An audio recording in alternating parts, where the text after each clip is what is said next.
So guys এবার আমরা যাব একটু সাইট সিনে। তো এখন তো সন্ধে হয়েই গেছে, আর চলো সন্ধেবেলায় কেমন লাগছে পাহাড়ের ভিউটা চলো দেখা। এখন তো বাজে দেখে নাও, কাঠমান্ডুর টাইম হচ্ছে 7:06। চলো এবার আমরা বেরোবো। পুরো মাউন্টেন ভিউটা সকালবেলা আরো সুন্দর দেখা যাবে, এখন পুরো রাইট। তো চলো এবার আমরা যাবো একটু সাইট সিনে, মানে ঘুরতে। চলো চারপাশটা তোমাদের সাথেও শেয়ার করবো।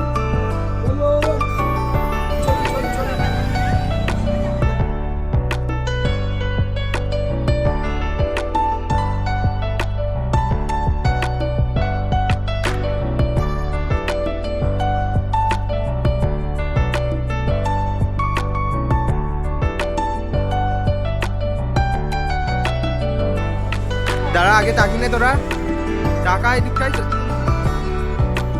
তো ভিডিওটা স্টার্ট করার আগে তোমাদেরকে একটা কথা আমি বলি, এটা হচ্ছে ওপেন রোডের ওপর, তো এখানে গাড়ি ঘোড়ার আওয়াজ তো প্রচণ্ড থাকবে, তাই তোমরা একটু মানিয়ে গুছিয়ে নিও আর ভিডিওটা দেখতে থাকো।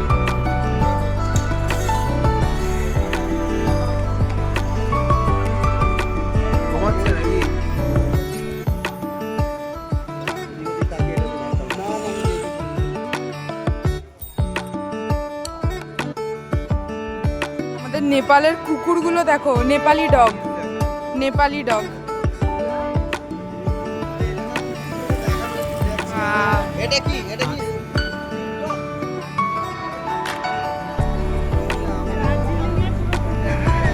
সবাই চলে গেছে কিন্তু অনেক দূরে।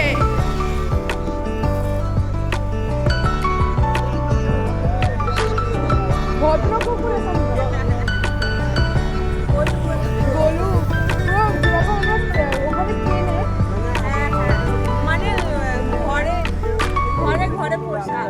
ঘরে পোষার মতো এখানে রাস্তায় ঘুরে বেড়ায়।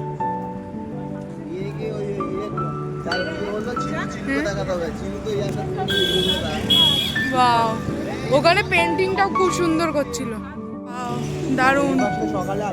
হ্যাঁ, এখানটা একটা লেকের মতন আছে।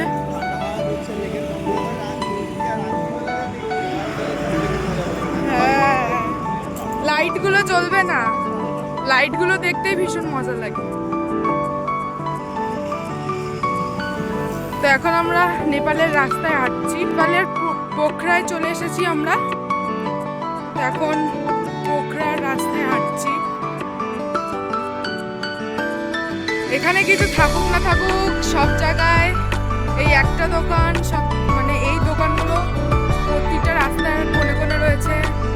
আশা করি দেখে বুঝতেই পারছো তোমরা।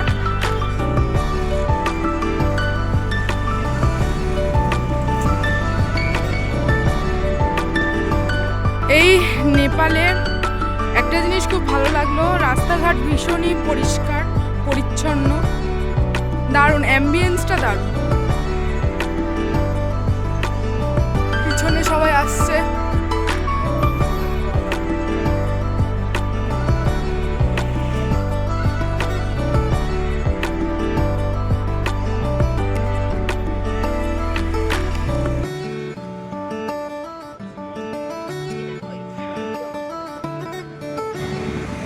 Wow.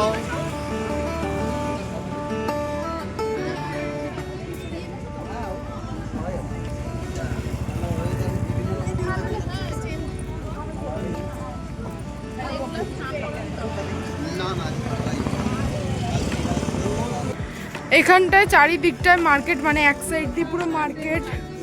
হ্যাঁ, খুব সুন্দর। দেখো এখানে অনেক কিছু দেখতে পেয়ে যাবে।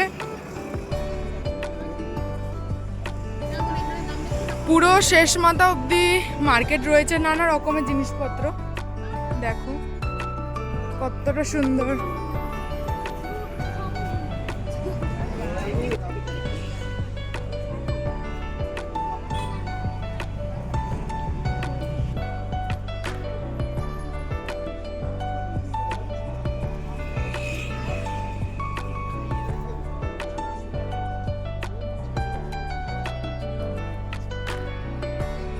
এই রেস্টুরেন্টটা দেখো কতটা সুন্দর, একেবারে মানে আলাদা রকমের।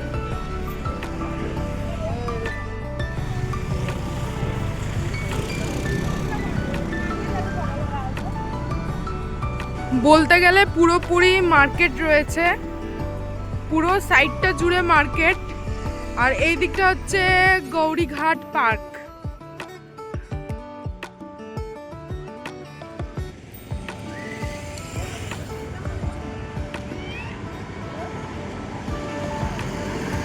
হ্যাঁ, এটা লোকাল মার্কেট।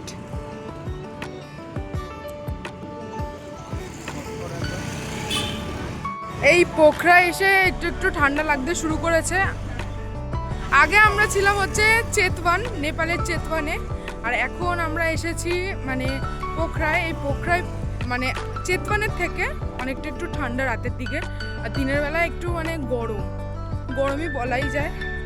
মানে আমাদের কলকাতার মতন অতটা গরম নয়, একটু কম। আর ঠান্ডাটা এখানে রাত্রিবেলা ভালোই বোঝা যায়। আমরা যখন পোখরায় মার্কেটিং করতে গেছিলাম তো আমরা ভেবে গেছিলাম যে ওখানে হয়তো দামটা একটু হয়তো কম হতে পারে, কিন্তু না, আমরা যেমনটা ভেবেছিলাম তার উল্টোটাই হয়েছিল। এই যা কিছু দেখছো এখানে সব কিছুর দাম অনেকই বেশি, মানে তোমাদের ধারণাও হতে পারবে না এতটাই বেশি। আমরা একটা ছোট হারের দোকানে গেছিলাম, তো সেখানে শুধু স্টোনের একটা হার, তো সেটার দাম পড়েছিল 3000 টাকা, তাও ইন্ডিয়ান মানি। ওদের মানি অনুযায়ী এটা হচ্ছে 5000 টাকা, মানে নেপালি মানিতে 5000, ইন্ডিয়ান মানিতে 3000। তারপর আমরা আরও একটা দোকানে যাই, সেখানে গিয়েছিলাম, একটা কানের পছন্দ হয়েছিল, তাই সেই কানেরটার দাম বলেছিল 500 টাকা। তো তারপরে আমরা কমিয়ে ওটা 200 টাকা করেছিলাম, কিন্তু ওটা ইন্ডিয়াতে তার দাম হতে পারে ঠিক 50 থেকে 60 টাকা, এর থেকে বেশি নয়। আর তারপরে এখানে সব কিছুরই খুবই সুন্দর, কিন্তু দামটাও খুবই সুন্দর, খুবই কস্টলি। আমাদের এখানকার অনুযায়ী অনেকই বেশি, কিন্তু এখানে হাতের কাজও এখানে সবই ওরা নিজেরাই করে, সুতোর কাজ বেশি, তারপর পেন্টিংও ওরা খুবই সুন্দর করে, মানে সব কিছুই দাম খুবই সুন্দর। এমনকি একটা জুস, সেটারও দাম ছিল 200 টাকা, তাও ছোটো কাপের, যেটা আমাদের এখানে 100 থেকে 50 টাকা। রুমে যাচ্ছি সবাই।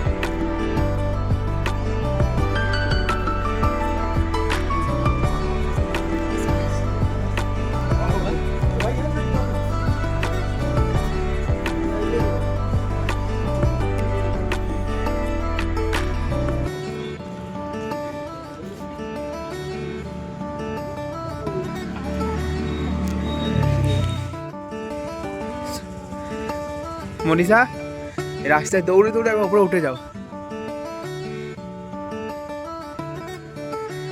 অনেকটা খারাপ কিন্তু রাস্তাটা।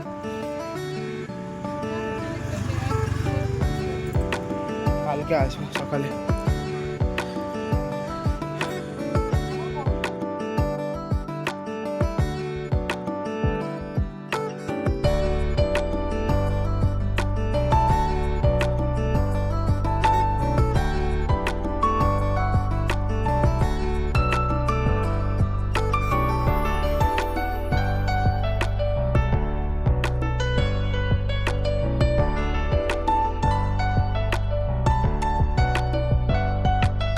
ভালো লাগছে মনীষা, যে এত সুন্দর দৃশ্যর মাঝখানে তুমি রয়েছো। তোমার চারিদিকে পাহাড়, তুমি মাঝখানে। এখন তো কাউকে শুধু দেখাতে পারছি না, এখন শুধু জোনাকির মতন আলো জ্বলছে, সেটাই দেখাতে পাচ্ছি। কিন্তু কালকে সকালে দৃশ্যটা কেমন হতে পারে ধারণা করতে পারছো তুমি? সানরাইজ থেকে শুরু করে সারাটা দিন কেমন হতে পারে ভালো তো একবার। ঘুমাবে আজকে রাতে, কালকে তো সকালে সানরাইজ দেখার জন্য তো মনে হয় কখন সকাল হবে, তাই তো?